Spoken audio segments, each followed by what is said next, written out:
Mis amados hermanos, voy a pedirles que oremos al Señor por el mensaje. Inclinen por favor allí su rostro. Padre amado, en el maravilloso nombre de tu Hijo Jesús, ponemos delante de ti el mensaje de esta mañana. Sea por tu gran bondad, escribiéndolo en cada uno de nuestros corazones. Trata de un asunto muy importante, fundamental para nuestras vidas espirituales. Permítenos, Señor, en esta mañana honrar tu palabra, honrar a tu Hijo Jesucristo, por tu santa y bendita voluntad. Amén.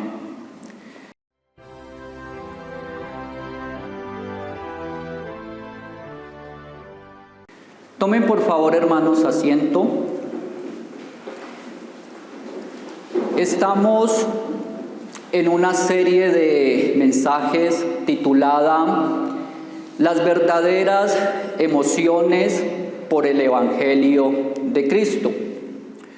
Hoy tenemos nuestro séptimo mensaje de esta serie, el cual le he titulado Lo más sutil que Satanás usa para engañar es que él maquilla una falsa conversión con un texto bíblico.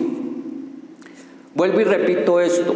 Lo más sutil de Satanás es que él trata que una falsa conversión esté maquillada con un sustento bíblico.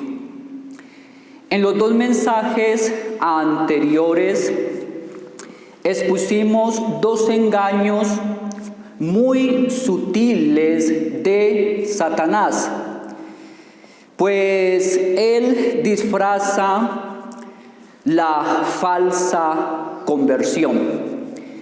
Y dijimos que en primer lugar, él usa un lenguaje religioso, la religión de la lengua y no del corazón.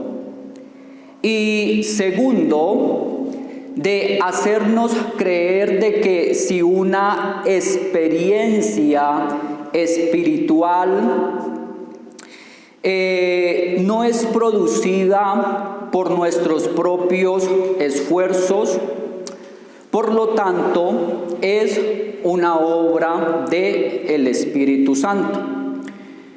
Pero vimos por la Escritura que no solo Satanás, sino que también nuestra naturaleza en sí misma puede producir cosas de carácter religioso sin que sean expulsadas o impulsadas por nuestros propios esfuerzos.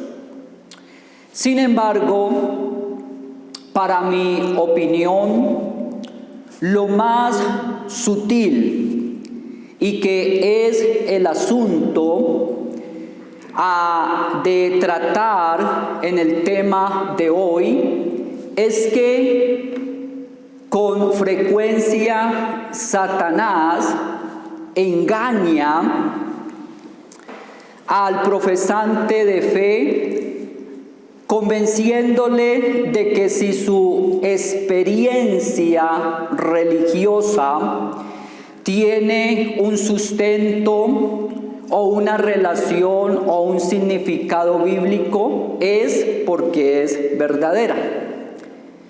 Noten que no he negado de que la verdadera conversión debe de estar arraigada en las Sagradas Escrituras. Pero sí también estoy diciendo de que Satanás usa las Escrituras y las tuerce para este fin engañoso.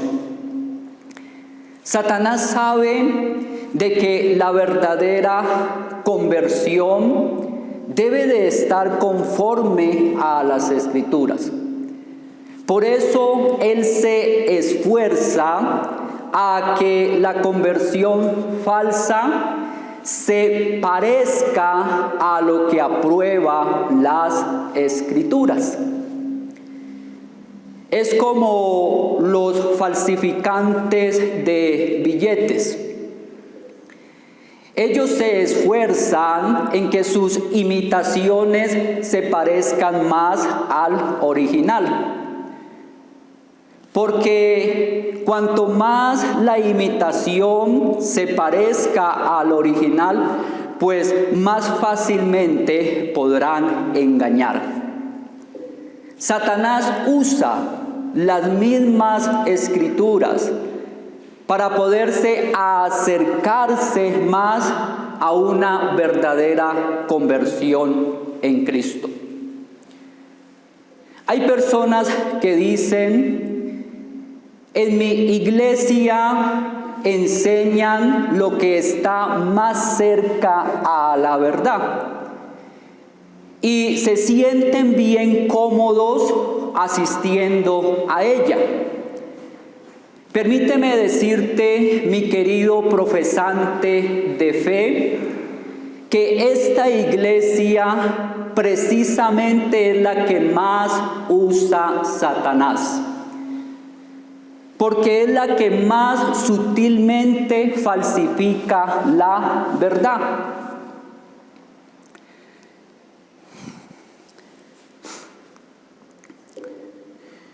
Mire,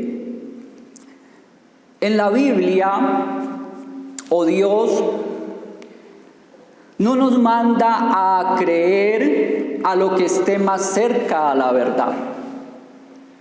Tal enseñanza no existe en la Biblia, sino a creer en la verdad pura.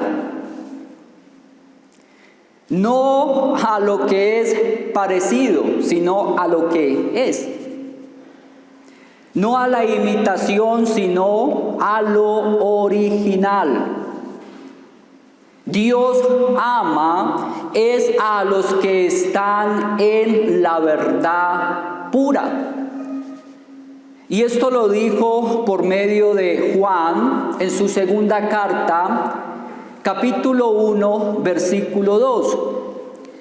Él dice: a quienes yo amo en la verdad. Y no solo yo, sino también a todos los que han conocido la verdad. Solo el pobre pecador puede ser salvo si está en la verdad. Y Jesucristo es la verdad encarnada. Él dijo en San Juan 14:6: yo soy la verdad. Y nos manda a conocerle para que podamos nosotros tener vida eterna. Él dijo en San Juan 8:32: conoceréis la verdad y la verdad os hará libres. Y replica en el versículo 36: si el Hijo os libertare, seréis verdaderamente libres. Por lo tanto, hoy nos esforzaremos a tratar de desatar este otro nudo en el hilo del cristianismo que Satanás ha introducido para engañar a los profesantes de fe. Y en primer lugar, preguntémonos: ¿pueden haber emociones espirituales reales que son acompañadas con un versículo bíblico, pero que finalmente resulta en una falsa conversión? No hemos negado que toda verdadera conversión está sustentada por las Sagradas Escrituras. Creemos que toda emoción espiritual si resulta de un entendimiento espiritual en la verdad basado en un texto bíblico, es verdadero. Sin embargo, el solo hecho de que haya una experiencia espiritual y que venga acompañada de textos repentinos, ¿sí?, y que vengan poderosamente a nuestra mente, no comprueban, no es una prueba de que esto signifique la realidad de una verdadera conversión.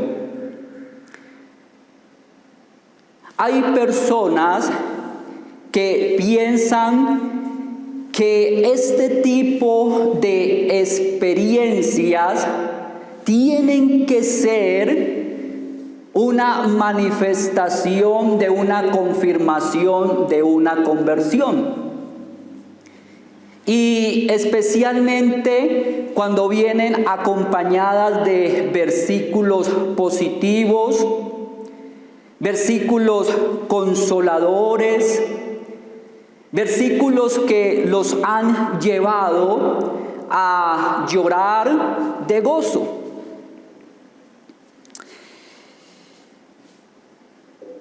Mire, querida iglesia del Señor, hay personas que dicen, el versículo me llegó repentinamente y fue como si Dios me estuviese hablando directamente a mí, puesto que yo ni siquiera estaba pensando en ese versículo, ni siquiera sabía que estaba en la Biblia. Y posiblemente le añadirán versículo tras versículo, saltaban en mi mente. Todos eran tan positivos y alentadores que lloré de gozo. Por lo tanto, es imposible dudar de que hayan venido de Dios y que sean una manifestación del amor de Dios para mí. Y así, en base a esto, muchos se convencen a sí mismos que este tipo de experiencias y emociones espirituales son de Dios y que por esta razón ellos son salvos. Pero su seguridad, sin embargo, no tienen buenas bases. Porque en ninguna parte de las Sagradas Escrituras se nos dice ni directamente ni indirectamente que verifiquemos de esta manera la autenticidad de nuestra fe. En ninguna parte de la Biblia se nos dice que el Espíritu Santo repentinamente pondrá textos en nuestra mente sin importar que nunca jamás hubiésemos leído las Escrituras. En ninguna parte de la Biblia se nos dice de que creamos que somos salvos porque han venido textos positivos, textos alentadores que nos hacen llorar. Miren, amados hermanos, lo que sí encuentro en el Sagrado Libro es que se nos manda a escudriñarlo o a meditar en él. Jesús mismo dijo en San Juan 5:39, escudriñad las Escrituras. y nos manda a escudriñarlas en relación a encontrarlo a Él y poder tener vida eterna. Y David también nos dice en el Salmo 1, versículo 2, y en su ley medita de día y de noche.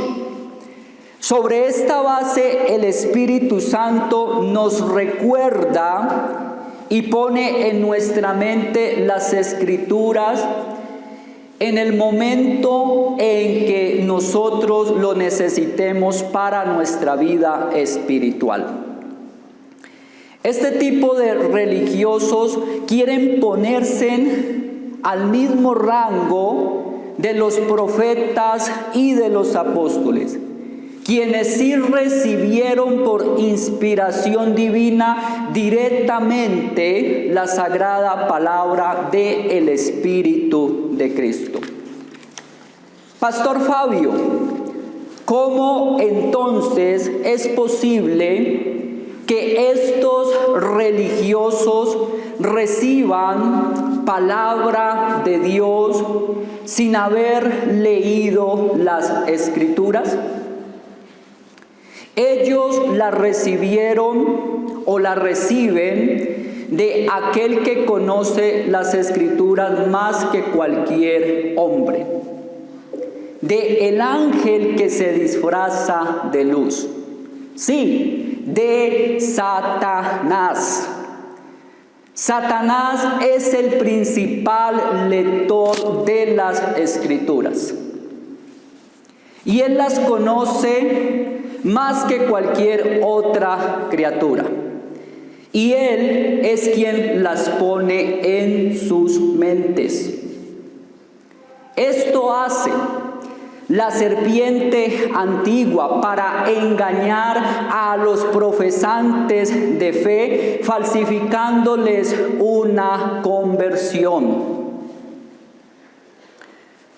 La Biblia, para nuestro tiempo, después de la inspiración consumada, Dios nos la ha dado solamente como nuestra norma infalible de creencia y práctica religiosa. Si quieres oír la voz de Dios, si quieres tener una experiencia con Dios, y que Dios ponga su palabra en tu mente, oh mi querido hermano, simplemente léela, escudriñala y medita en ella. Muchos creen que si una experiencia espiritual involucra la palabra o las Escrituras, la conversión entonces tiene que ser de Dios. Mi hermano, no necesariamente. ¿Cómo sabemos que no es Satanás el que está introduciendo estos versículos bíblicos en nuestras mentes? Satanás usó las Escrituras para tentar y pretender engañar a nuestro mismo Señor Jesucristo. En la segunda tentación, que está en San Mateo capítulo 4, versículo 6, Satanás le dijo a nuestro amado Redentor: si eres hijo de Dios, échate abajo. Noten, porque escrito está: a sus ángeles mandará acerca de ti, en sus manos te sostendrá, para que no tropieces con tu pie en piedra. Noten cómo Satanás se apoyó en las Escrituras para tentar a Jesús. Le citó el Salmo 91. Verso 1, verso 11 y verso 12. Está Satanás tan versado en las Escrituras que puede citarlas con gran facilidad. Así parece. Y noten también esto: es posible que personas tengan sus cabezas llenas de conceptos teológicos, ¿sí?, de conceptos bíblicos, y sus bocas estén llenas de expresiones de la Biblia, mientras sus corazones están en enemistad con Dios y odiando todo lo divino por obra de Satanás. Ahora bien, si Satanás tentó a Jesús a través de versículos bíblicos, ¿por qué no podría introducir versículos en la mente de los profesantes de fe para engañarles? Satanás es feliz produciendo en los no creyentes falsas esperanzas, gozos engañosos, usando la palabra de Dios. ¿No hubiese sido un gran consuelo y esperanza para Jesús saber que los ángeles le librarían de cualquier mal? Pero el Señor Jesús conoce más las Escrituras que Satanás. Y él sabe que las estaba torciendo para pretender engañarle. Sin embargo, ¿cuántos profesantes de fe están engañados por Satanás creyendo que son salvos y consolados porque sus experiencias tienen una relación con las Escrituras?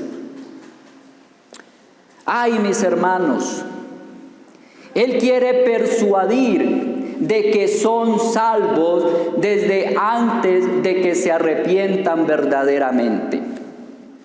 ¿Por qué no ha de aprovechar Satanás versículos bíblicos mal usados para producir esta falsa seguridad? Después de todo, los maestros del error, ellos usan de esta manera las Escrituras para engañar a otros. Pero Satanás mismo se disfraza de ángel de luz para engañar. Pero especialmente él usa a sus propios ministros para engañar, ya que ellos son sus siervos. Y por eso es que Pablo nos advierte en 2 de Corintios capítulo 11, versículo 14 y versículo 15, él dice: y no es maravilla, porque el mismo Satanás se disfraza de ángel de luz. Así que no es extraño si también sus ministros se disfrazan como ministros de justicia. Satanás no viene a nosotros como Satanás. ¿Lo escucharon? Satanás no viene a nosotros nunca como Satanás, sino como un ángel disfrazado de luz.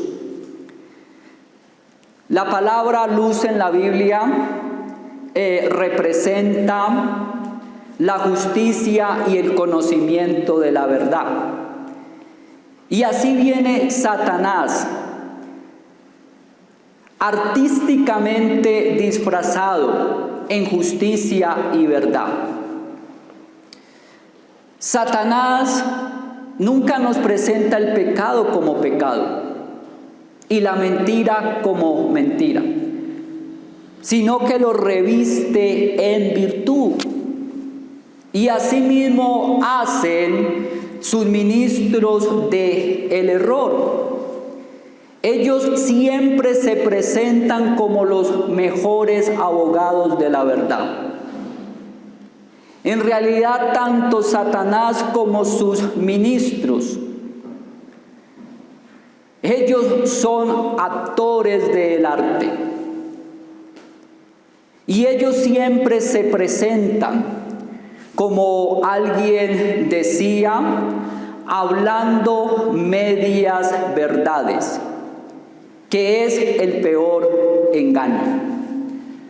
Porque entre más algo se acerque a la verdad, es más sutil su engaño.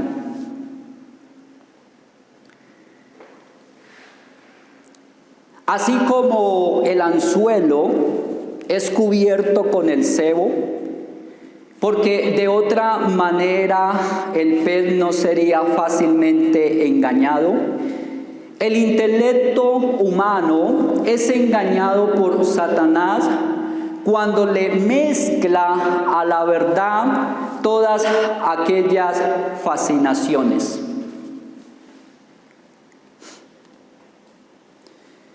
Por eso nunca es más temible el diablo que cuando parece incitar con las mismas escrituras. Y hoy en día hay muchas personas que parecen estar navegando viento en popa, porque creen que sus conversiones al tener una relación con la verdad de las Escrituras viene de Dios. Pero al final se descubrirá la realidad y recibirán el castigo que les corresponde por no haber hecho caso a la esencia misma de la verdad de las Escrituras. En segundo lugar, hay falsos religiosos, y hablo especialmente de predicadores y predicadoras que basan sus ministerios en revelaciones extraordinarias donde altercan que son de Dios. De haber tenido una visión o un sueño celestial o angelical, y en el cual argumentan de que tiene una confirmación bíblica.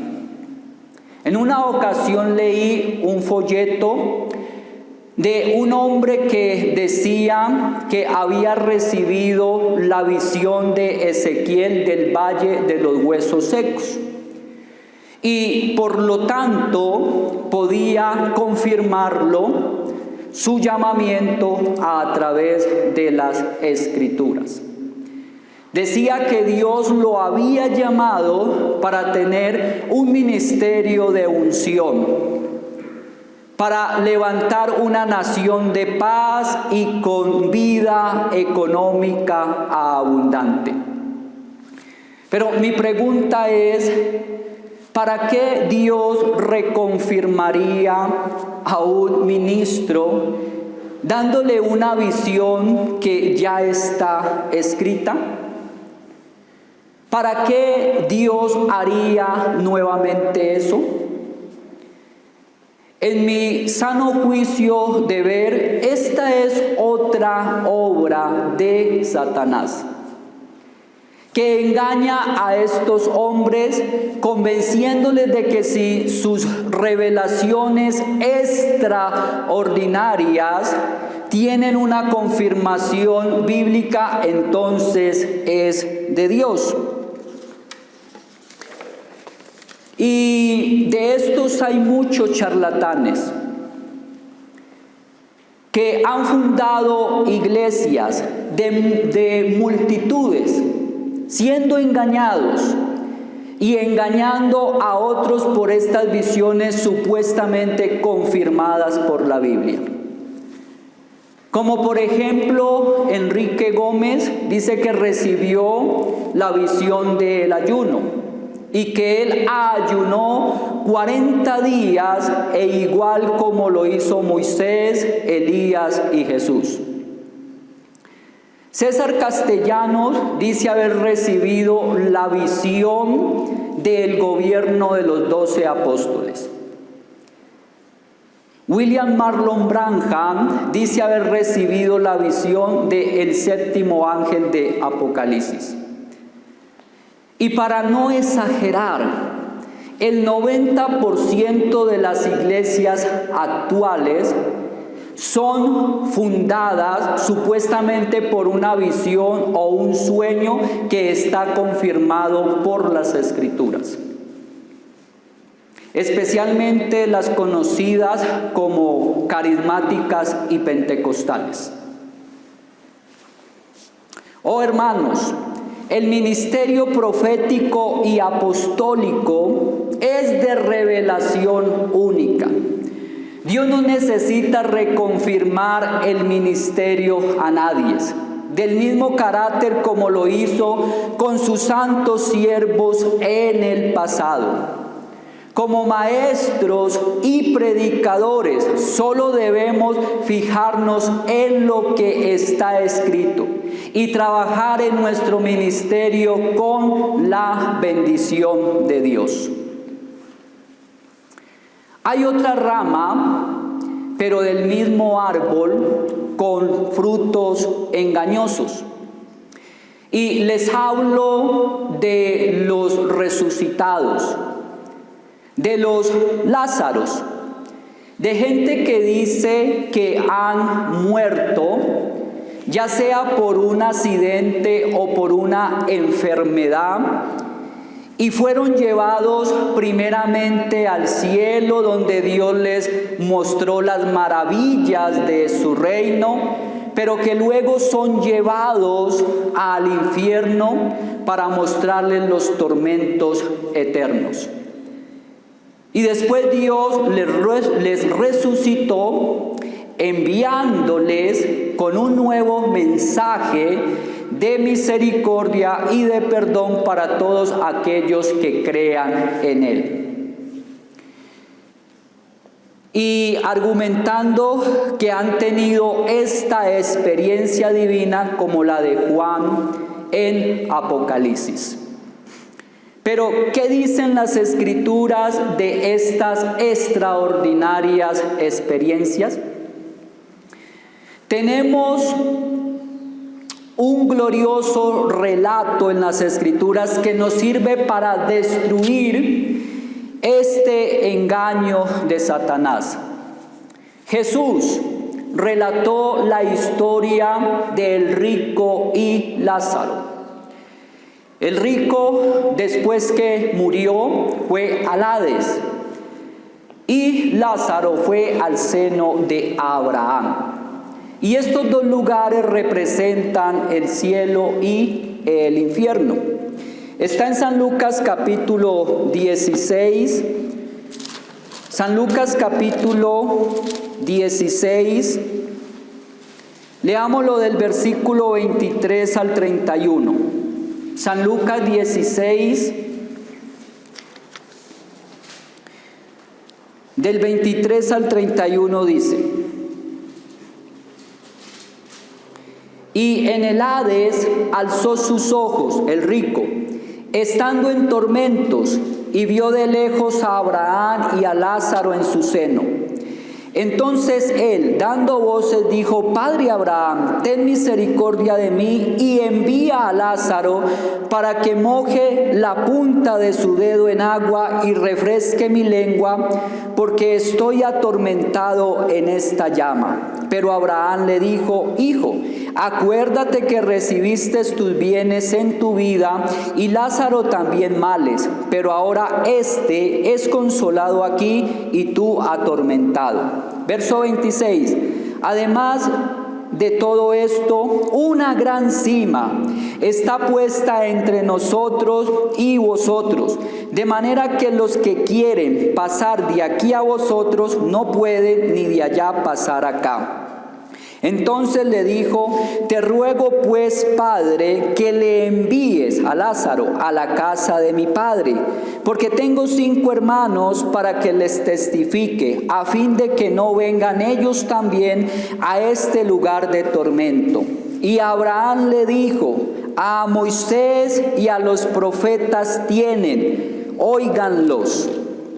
Él entonces dijo: No, Padre Abraham, pero si alguno fuere a ellos de entre los muertos, se arrepentirán. Mas Abraham le dijo: si no oyen a Moisés y a los profetas, tampoco se persuadirán, aunque alguno se levante de los muertos.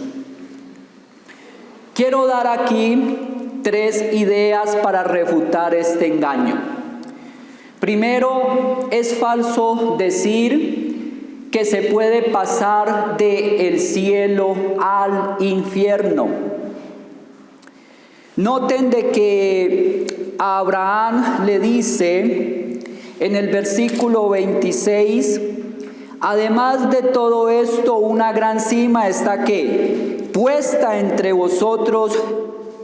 nosotros y vosotros, de manera que los que quieren pasar de aquí a vosotros no pueden ni de allá pasar a acá.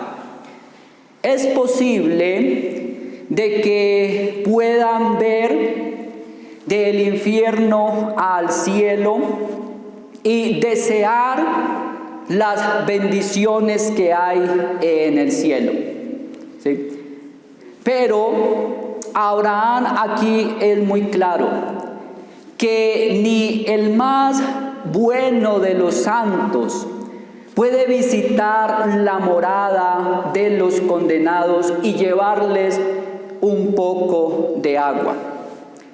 Pero tampoco ni el más fuerte de los condenados es capaz de subir esa gran cima. Segundo, Dios nunca resucita a nadie para traer un nuevo mensaje, porque tenemos las Escrituras.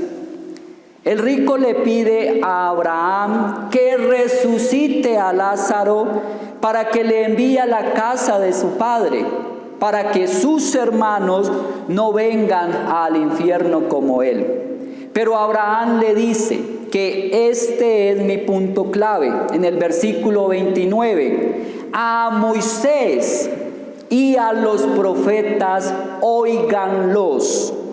Es decir, las Escrituras.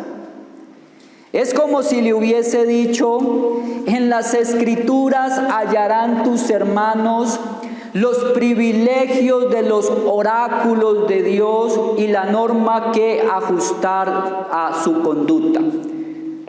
Que mezclen la palabra con fe y con eso tendrán suficiente para no venir a este lugar de tormento. Y tercero, aunque alguno se levante de entre los muertos, la gente no creerá por la condición de su corazón. El rico insiste diciéndole al padre Abraham: es cierto que tienen a Moisés y a los profetas, es decir, las Escrituras divinas. Pero si alguno va a ellos de entre los muertos, dará impresión y se convencerán de su mal estado. Es como si le hubiese dicho: están muy acostumbrados a leer a Moisés y a los profetas, pero sería algo nuevo y extraordinario si enviases a un resucitado. Pero Abraham insiste también en su respuesta.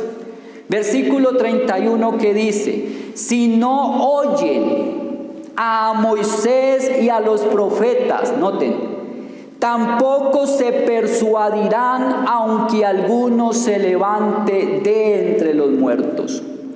Estos Lázaros de hoy en día son necios, como el rico desde el infierno, que trató de darle una mejor idea a Abraham para la conversión de los pecadores.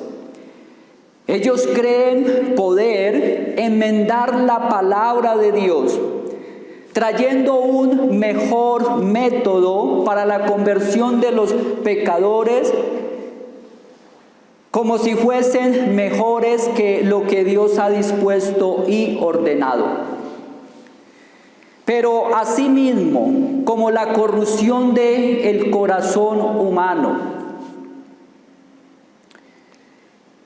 impide ser persuadido al arrepentimiento por medio de la palabra de Dios, le impide también ser persuadidos ante la vista de un resucitado.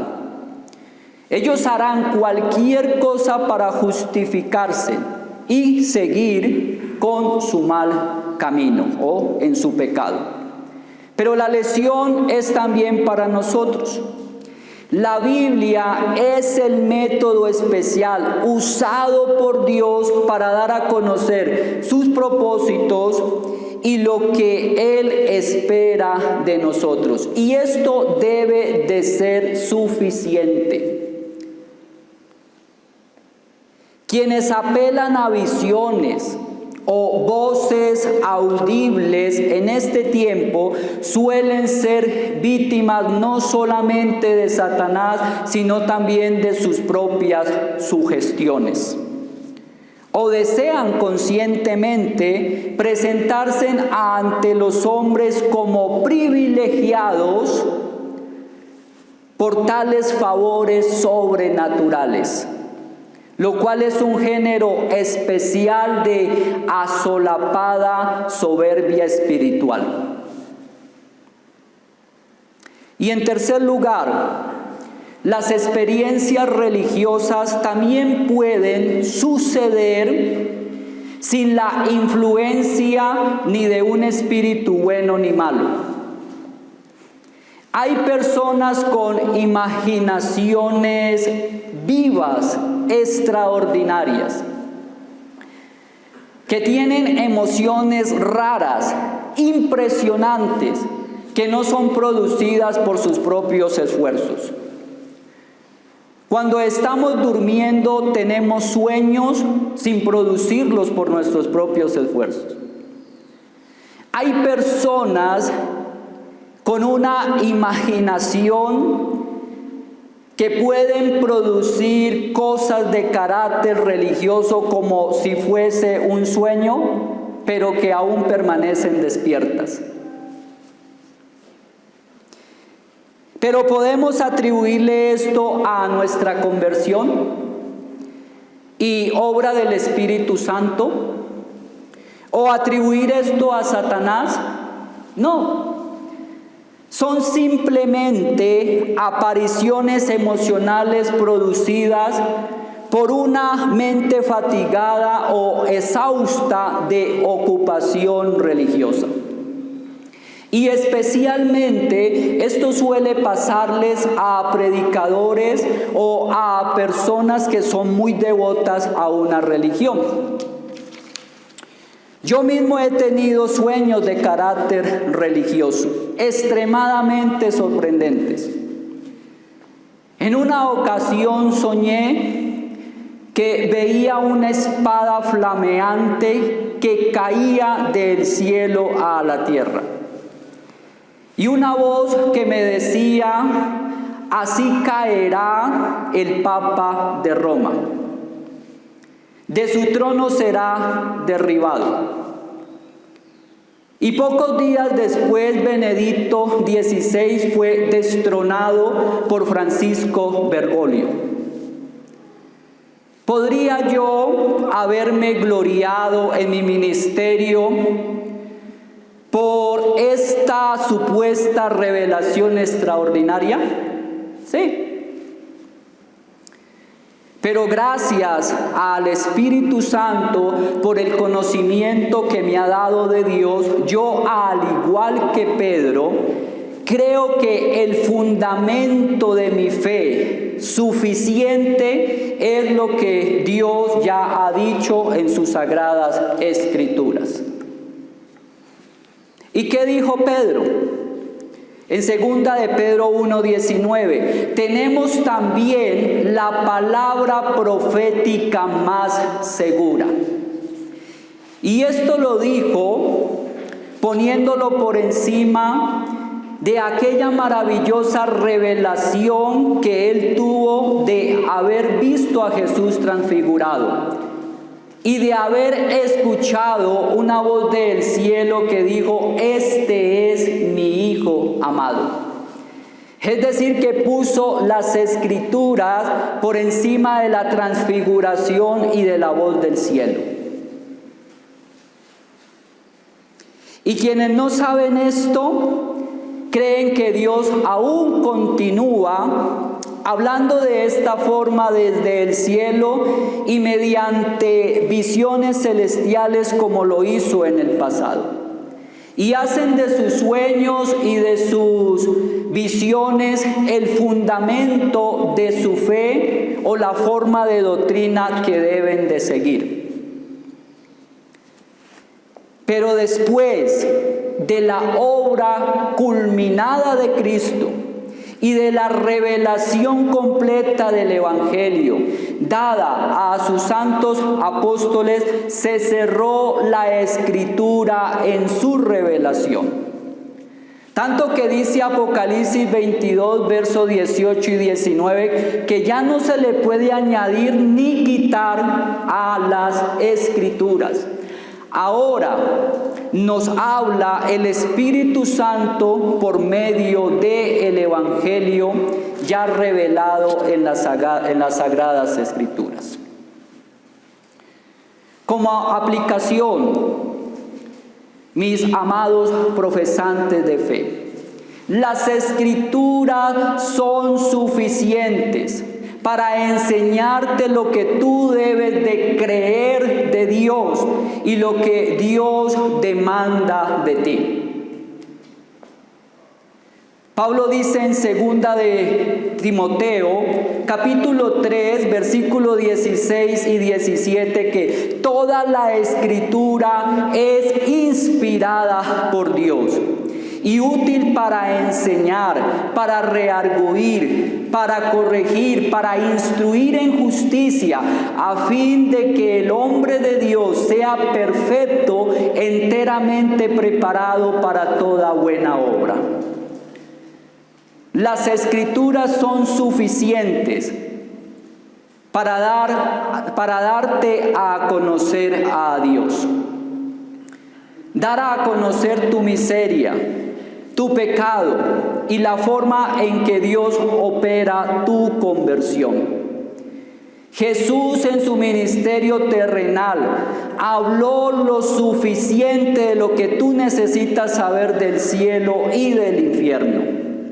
Más aún, Él murió y resucitó y inspiró a sus santos apóstoles para que ellos escribieran lo necesario acerca de este tema. Y que después de la muerte no hay otra oportunidad. La Escritura dice en Hebreos 9:27, de la manera que está establecido para los hombres que mueran una vez y después de esto el juicio. Tú puedes prepararte para esa cita inevitable ante el tribunal de Dios. Si tienes un encuentro personal por medio de las Escrituras con el Señor Jesucristo. Si tú las estudias diligentemente, no solamente vas a evitar ser engañado, sino que también te encontrarás con el Cristo de las Escrituras, quien puede ser tu abogado para librarte de tu causa y absolverte de la condenación eterna. Jesús mismo dijo que las Escrituras daban testimonio de Él en San Juan 5:39. Si tú con diligencia escudriñas las Escrituras, vas a encontrarte con el Cristo glorioso de las Escrituras. Martín Lutero decía: buscamos al infante en la cuna y a Cristo en la Biblia. Y también decía, leo mi Biblia como cuando recojo manzanas. Primeramente sacudo todo el árbol para que las que estén maduras caigan. Después sacudo cada rama completa. Y después de haberla sacudido completamente, sacudo cada ramita pequeña. Y luego miro debajo de cada hojita. Mi amado profesante de fe, si tú tienes ese encuentro personal con el Cristo de las Escrituras, no solamente tendrás un remedio precioso contra las artimañas del diablo, sino que también tu conversión será confirmada. No con apariciones casuales de textos en tu mente, o con visiones o sueños extraordinarios, sino en la verdad meditada con diligencia en las Escrituras. Así que les dejo esta reflexión, mis amados hermanos. Tú no puedes decir que eres salvo o que tu conversión es genuina si no ha venido de la Escritura misma o de una predicación genuina de la palabra de Dios. Si tu conversión no tiene esta característica, yo te pido que le ruegues ahora mismo a Dios en el nombre de Jesús, para que Él por su voluntad y su gracia te salve ahora. Padre amado, en el nombre de tu Hijo Jesús, con todo mi corazón te pido, por todos mis hermanos aquí presentes y por todos aquellos que han de escuchar este mensaje, sea tu Santo Espíritu mostrándoles, iluminándoles su mente, de que hoy han escuchado la verdad de tu palabra, no algo que se acerque a la verdad, sino la esencia misma de la verdad. Y comprendan muchos del engaño en que han vivido en sus vidas cristianas, creyendo en todas estas fantasías, en todas estas fábulas. Oh Señor amado, que tu Santo Espíritu les convenza y vengan a la realidad de la verdad que es en tu Hijo Jesús. Amén.